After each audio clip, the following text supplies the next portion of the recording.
नवी बळकटी देणारा ठरण्याचा विश्वास व्यक्त होतोय। उभय देशांचे या क्षेत्रातले संबंध अनेक दशकांपासूनचे आहेत।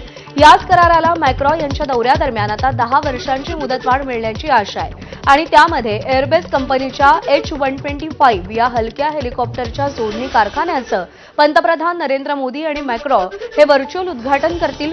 टाटा समूहाचा कर्नाटकात हा कारखाना त्यांनी उभा केलेला आहे।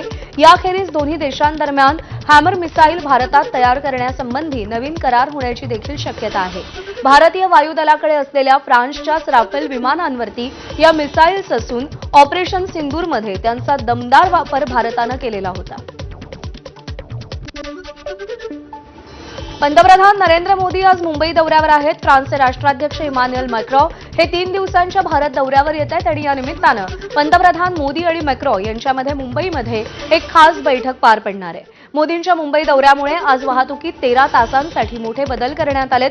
सकाळी 8 ते रात्री 9 दरम्यान वाकुला उड्डाणपूल आणि दहिसर टोलनाका दरम्यान पश्चिम द्रुतगती महामार्गावर सगळ्या अवजड वाहनांना पूर्णतः प्रवेशबंदी करण्यात आली आहे। रुग्णवाहिका आणि अग्निशमन दल यासारख्या आपत्कालीन सेवांना या निर्बंधातून वगळण्यात आलेले आहे। तर मोदींच्या मुंबई दौऱ्यामुळे वाहतुकीमध्ये आज 13 तासांसाठी मोठे बदल करण्यात आले। ते बदल काय आहेत पाहूया।